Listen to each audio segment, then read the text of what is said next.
Go. Go, Alison.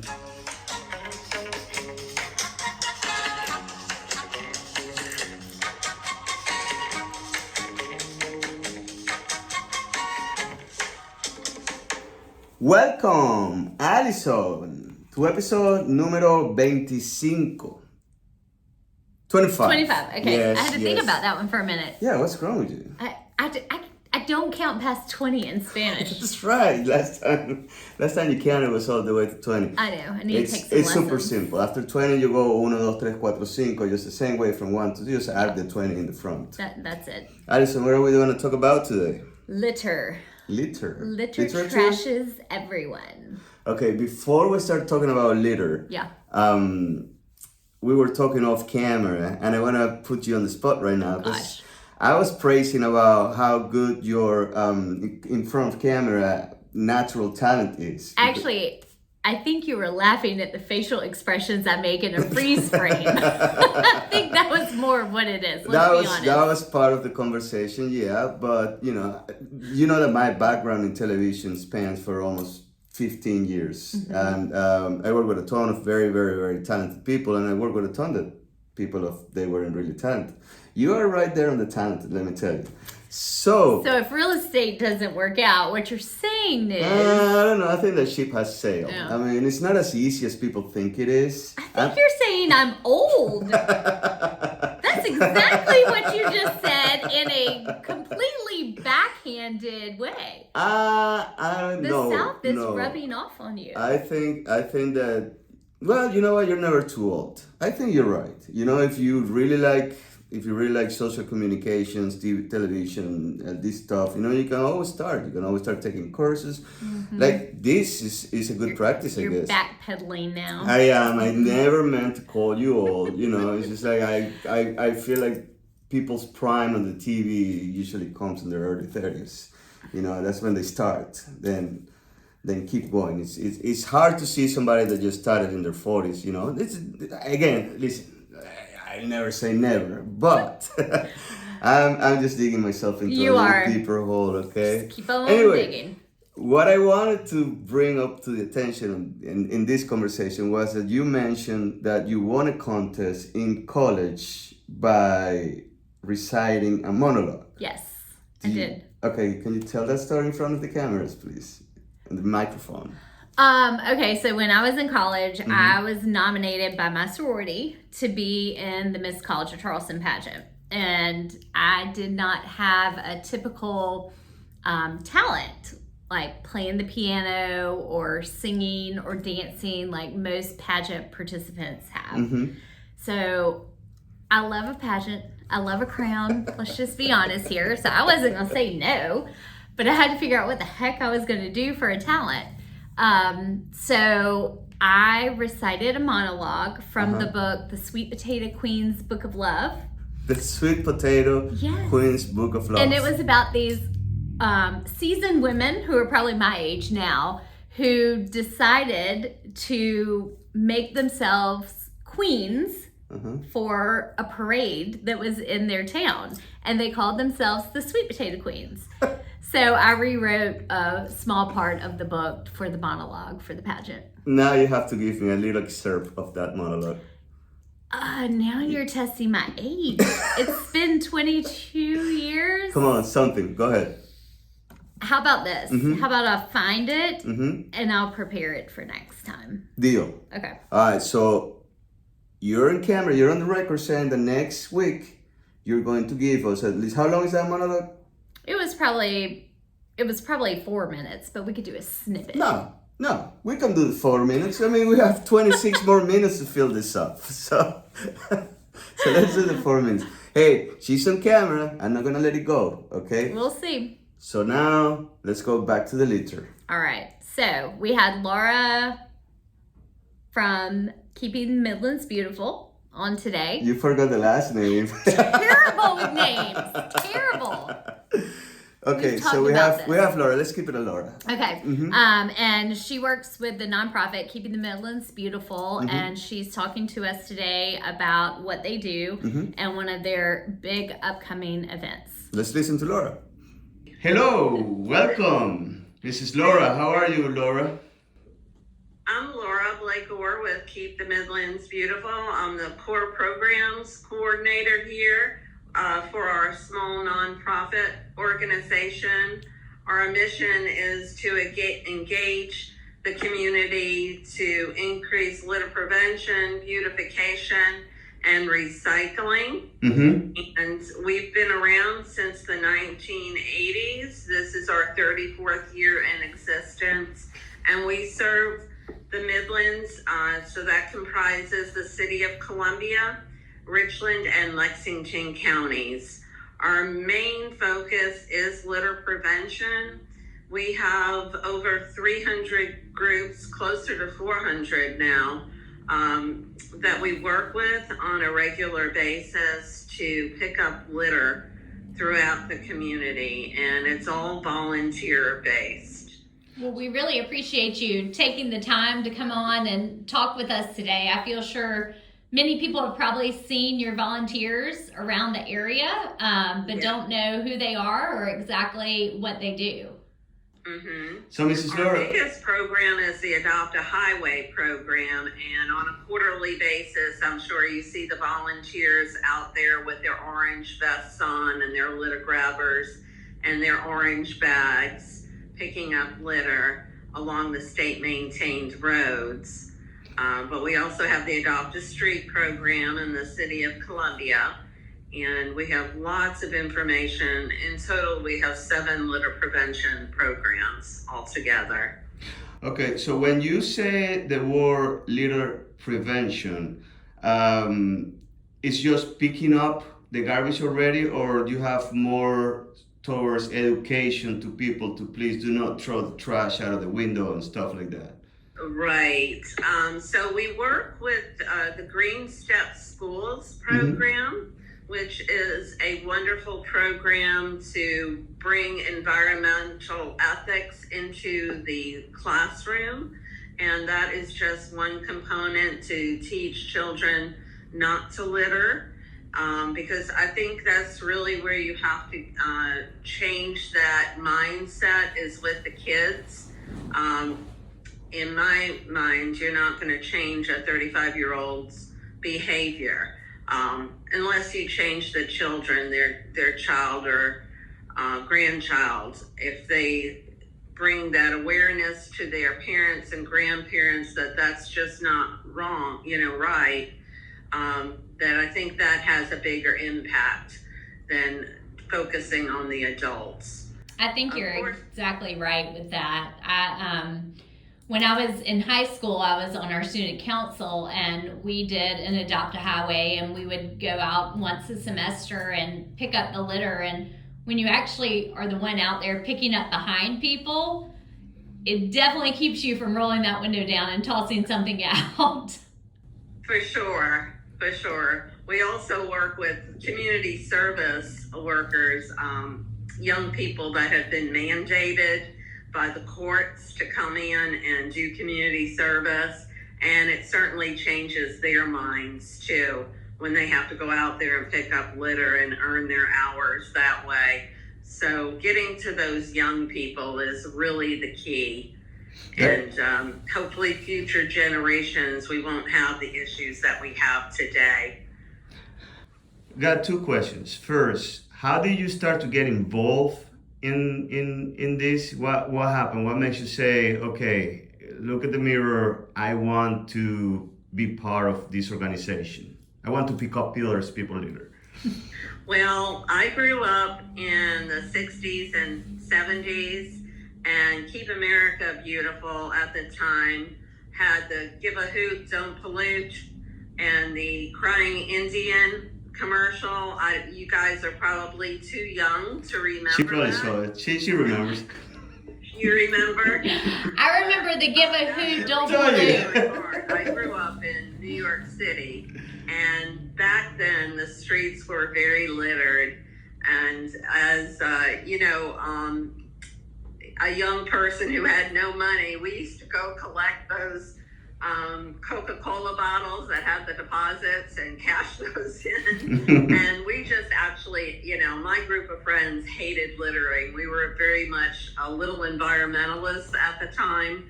So I've always been passionate about litter prevention, and whenever I travel and go places, I'm always out there picking up litter. And I actually served on the board when I was with the corporation on the Keep the Midlands Beautiful board for about 8 years.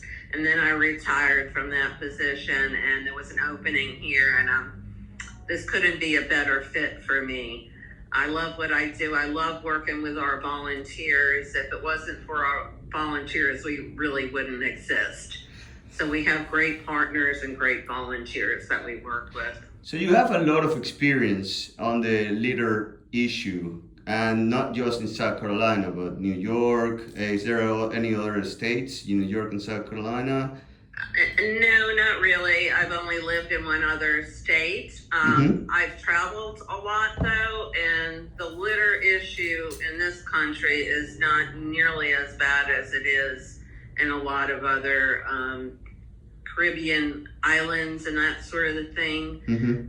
It's just atrocious what we're doing to the environment with the use of these single-use plastics that we have. You didn't see this problem when I started traveling maybe 35 years ago, but the plastic pollution is just atrocious, and you see that around the world.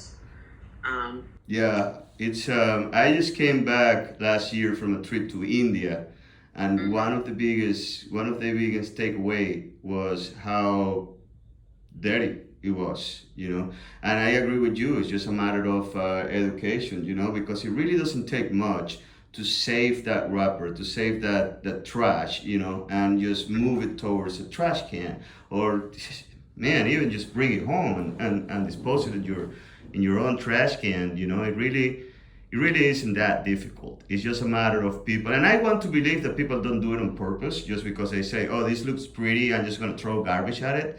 It's just a matter of ignorance. It's just a matter of they really don't know better, I guess. Right. You would hope, but I did see on one of the Lake Murray Live Facebook pages that I'm on last weekend, a guy posted he saw a pontoon boat backing away from one of our islands and just threw their 2 trash bags on the island as they were backing away. So I know that you have something coming up very soon to help clean up our beautiful lake. So tell us a little bit about that. So we have our annual Lakeside Litter Sweep coming up. I've got a little poster here. I'm not sure if you can see it, but this is the 3rd year we're doing the Lakeside Litter Sweep. And we partner with 25 different nonprofits, government organizations, and private businesses to put this on. Last year we had like 235 volunteers out there collecting litter from the islands and the boat ramps. And we have a great group of pontoon rental companies and charter services that we work with that provide transportation to the islands for volunteers who don't have access to their own boat. So it's a great event, gets people out on the water on a pretty Saturday morning. This year's event is September 16th, and it runs from 8:30 to 12:30, and we have lots of information on our website. And registration does close down in a little over a week. And the reason for that is we have to order t-shirts. Everybody who participates gets a free t-shirt and a free lunch and a thank you gift. And they're also eligible for prizes, gift certificates for a number of restaurants across the area, as well as paddling. We've got some tubing passes and passes to Riverbank Zoo and a local bowling alley. So lots of great prizes for the volunteer who collects the most litter or who submits the best picture, the oldest volunteer, the youngest volunteer. So we try to make it a lot of fun. That's awesome. Do you need to own a boat to help? No, you do not. You do not. And if you don't like the water, it doesn't keep you from participating either. We have boat ramps and parks that are run by Dominion Energy, who is one of our big sponsors of this event, along with Palmetto Pride. So you can do a land-based cleanup if you don't care for the water, or you could go out for a free boat ride, thanks to our many partners. So how do y'all organize that? Once you register, are you assigned a specific area to clean up? Yes, after registration closes, we give first priority. We also have an Adopt a Waterway program. So we have about close to 30 locations on the lake now that have been adopted by various families and businesses and other types of civic groups. And they go out twice a year and clean up the lake. And this event counts as one of their cleanups. So we give priority to assigning them their own islands or their own boat ramps. But after that, we go ahead and divvy them up based on the check-in location. We have 3 check-in locations, one at South Shore Marina, the other at Catfish Johnny's Rusty Anchor restaurants there in the Chapin area, and then the Billy Dreer Island location. And I've got to give a shout out to Keep Newberry County Beautiful, because they partnered with us and they're manning that location. So we'll have transportation from the 2 main locations, South Shore and Catfish Johnny's. Otherwise, you need to have your own boat. And I've got to give another shout out to Watery Dive Center. They've been a partner with us from the beginning, and they clean up the underwater areas that we can't see, and there's lots of litter down there as well. So they'll be diving Martin's Marina and picking up litter from under the water there. So we would like to have a conversation with them, because I have so many questions about the underwater of the lake. I mean, the biggest one is, did you see anything? Because there's actually a boat that sunk near there, so they'll get to actually dive around that boat as well. So yes, I'd be happy to put you in touch with Andy Ogborn. Oh, that'd be Watery Dive Center. That'd be awesome, That would be Laura. great.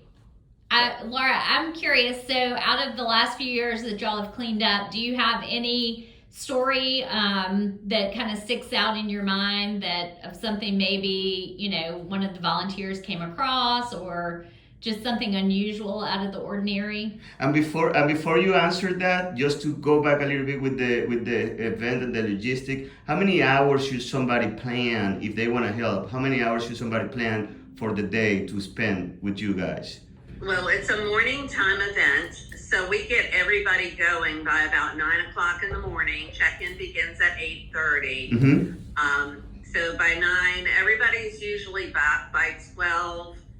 Somewhere between 11:30 and 12. So if they commit 2 to 3 hours to picking up litter, and then they come back and have some lunch and get their T-shirt and prizes, and afterwards we get their report cards in about what they found and their unusual items. But we get anything from trampolines.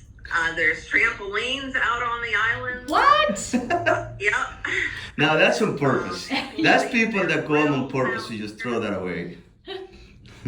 We also get, unfortunately, porta potties, homemade porta johns of all styles and shapes. So it's a variety of stuff. Mainly, though, glass beer bottles and plastic water bottles and Gatorades and that sort of thing. That's the majority of it. All right, so tell us that story that you were about to tell us before I interrupt you. We had one item last year that was rather funny. Somebody kind of staked out their own island and like they were a pirate, and they put this flag out there, and it was all decorated and everything. So that was one of the cute, unusual items. And then we had a doll. Somebody found this doll that looked like one of those voodoo dolls. Oh. And I have a couple couple of interns. One girl, actually, they're sisters. One girl has graduated and she's not with us anymore. But they were so spooked out by that doll. They thought it was, had spirits and everything. So those are a couple of unusual items that were found. But we always get, trash off the roadways too. We get so many volunteers that we don't have enough islands and boat ramps that we send them out to the roadways nearby, and they pick up along there too. So you can find just about anything on the side of the road, from bicycles to baby carriages, honestly. Wow, that's it. It just amazes me. It just amazes me. One of the things that we walk a lot of roll lane, and a lot of the time they're next to a highway or next to a very busy road, and I just can't understand how many empty cans of beer or empty cans of alcohol you find next to the road. I mean, this is people that are literally drinking their beer or licking the and just throw it out of the window just like that. Right. I mean, yeah. I think they don't want to be stopped with that open container, even if it's empty. So they'd rather toss it. And I think they just don't have pride. It's all about having pride in your community and caring about where you live. It's a shame, and that's something that I truly believe is instilled in people when they're young. Mm-hmm. You grow up, you don't throw trash in your yard. You shouldn't throw it in a park or a waterway, or along the roadside. Well, also, again, being a realtor, you get exposed to a lot of times to a lot of houses of people, and you'll be surprised how many times I've walked into a house that is fully trash inside. And it's amazing how people live. Some people live like that, and so probably there you can certainly explain yourself. Well, you're like this at your house. I wouldn't expect anything different on the street. The difference is the house is for yourself only. The street is something that we can share. So if you want to live like that in your own house, so be it. Nobody here can say otherwise. But when you move out, understand that you're not alone. You're not the only one. Yes. Right. I think some people think that, well, that's somebody else's job. Somebody's getting paid to pick up the litter. And that's not true. We don't have, unless you want your taxes to go up significantly, we don't have enough paid litter staff at the county levels to take care of all the trash that's out there. Our volunteers collect over 200,000 pounds of litter each year. Not on the lake. That's overall with all of our programs. Mm-hmm. That's still hard to wrap your head around, how much is out there, but it's great that there are programs like the one that you're running to help keep our area clean. Mm-hmm. I think we lost you for a little bit, Laura. I think so. I am going to decline this call. Sorry about that. That's all right. No worries. We're almost at the finish line anyway. Laura, I want to ask you a last question for this, okay?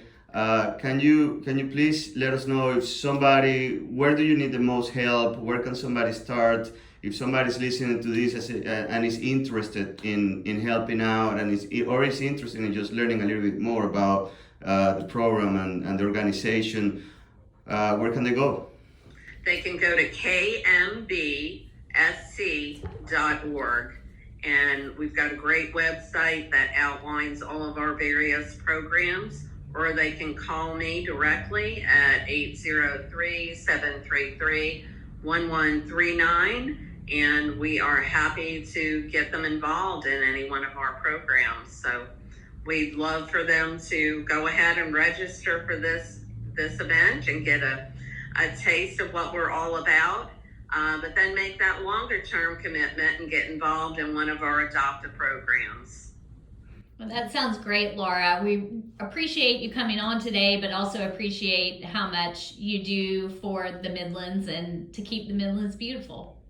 Well, thank you for your interest in our programs and for airing this. We appreciate the exposure. Thank you very Absolutely. much, Laura. Thank you very much, and you're doing a great job. We're doing it. We need more. We need more Lauras in this community. Oh, that's sweet. Thank you very much. We appreciate it. All right, bye. Take care. All right, Bye bye-bye. bye. Dude, that was awesome. That was great. But at the same time, it's kind of sad, you know.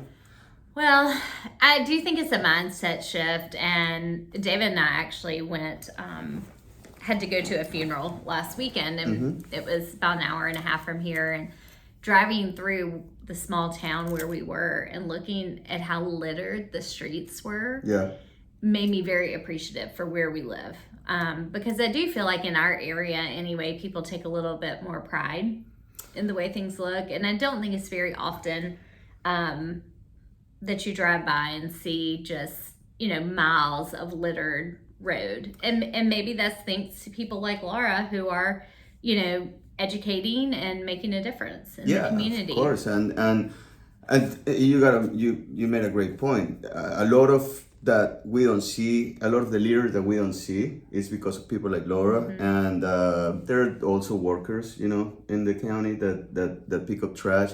They shouldn't be. To be honest with you, they shouldn't be. It should be a responsibility from each one of us to pick up our own trash. I mean, come on, man. It's our own trash. I can't do it. I mean, not that I want to, but You can't pick up your own trash? no, I can't throw trash out the window. I thought you were one of those litter guys. I'm not a litter bug. Come on, now. No. Show is over. And she did have a point when she mentioned other countries and try to compare the situation here with other countries. But I will disagree in the fact that you don't want to compare with something that is worse. You want to compare with something that is better. And there are countries out there that have zero litter. I'm telling you, it's name one. Germany, for example. It's impressive how everything is super clean. I just came back from Qatar. I mean, they're richer country, but I don't necessarily. What do you think the difference is? Education and culture, and I don't necessarily think that money it's a problem. If anything, actually, if you have more money, you can buy more stuff and you can throw more stuff out of your car, But I've been to places that are dirt poor, and they're clean. And I've been to places that shouldn't be, that they're not, ultra rich, because obviously the ultra rich, they can pay people to pick up after them, to pick after other people. It's a matter of culture. It's a matter of, dude, that bag of McDonald's that you already finished your food while you're driving, don't throw it out of the window, It's keep it in your car for an extra hour or whatever until you get next to a garbage What's it got to be McDonald's for? Because I saw. You think about it though. People don't throw Chick-fil-A bags out the window very often. It's that McDonald's bag, isn't it? I saw not They're too mad long. because I the saw ice not cream too long machine was broken. a guy throwing a full bag of McDonald's out of the window. That's the image that I had in my brain, and I just couldn't understand. And part of me wanted just to pull over the guy and have a conversation with him. Citizens arrest. No, I don't think that you get arrested for littering. We got bigger problems to take care of. But it's something that there's no excuse. It's something that is not gonna cost you anything. Yep. It's something that is really not much effort, and it's something that with time, it will make you better. You want to see streets clean. You want to see, and like she said, if the county doesn't have to spend more money on it, then they don't have to raise the taxes on it. So it works for everybody. It's not just about these guys. They don't. No, it's a whole community thing. It makes you better. It makes community better. It makes everything better. And it's as a small thing as a plastic cup, as a plastic water bottle. It just adds up. It really adds up, and I just don't see the only excuse though. When we were talking with her, the only excuse if you're drinking a beer in the middle of the road while driving, you don't want the cops to pull you over. I guess, like you shouldn't be drinking the first time. Or then you're drinking and get caught throwing the empty bottle out of the window. But I can see that person say, well, man, it was either me getting a DUI or just trying to leave it. I'm not condoning or anything, but there's really no excuses. I agree. There's really no excuses, and it really bothers me that something like this gets done. I see. So let me ask you, if it bothers you, are you going to get involved? Absolutely. Are you going to go to the lake cleanup day? Yes, absolutely. I think that's a great thing to take our children to as well, to show them that this is important and this is why. Like I said to her, when I volunteered in high school as part of our student government, it was very impactful for me. So, I mean, I literally cannot throw something out of the window. Yeah, you're right. Once you start picking other people's stuff, you like, same thing in your house, Once your kids start to pick up their own stuff, they realize, well, I don't want to have to be listening to mommy and picking up all the stuff in here. Exactly. Anyway. So, like she said, from the old advertisement that only I remember because I'm old enough. I've called you all twice in this show. Huh? Do you remember what she said? She said, give a hoot, don't pollute. Give a hoot, don't pollute, and that's it. We'll see you next week. We'll see you next week. Hope you enjoyed. We certainly did. And please do not litter. Teach your kids. Tell your kids' friends. Do not litter. Oh, you know what? I forgot. No, I I don't. have a very, very strict rule on my baseball team, with the kids, that we leave that dugout cleaner than what we found. It's a great rule. It is, I love it, and I copy that rule for another coach, when I saw him saying that, I said, hey, that's a great idea. I want to say that to my kids. And I started telling to do that. And we do find here and there some dugouts are like, people leaving stuff behind. I think, anyway, just saying, if you're coaching, if you have access to kids or something, teach them. It's got to be in their culture. It's got to be repeated. And it's important. It is. Okay, bye. Bye. For real. Bye again. Bye again. Whoa, wait. Just kidding. See ya.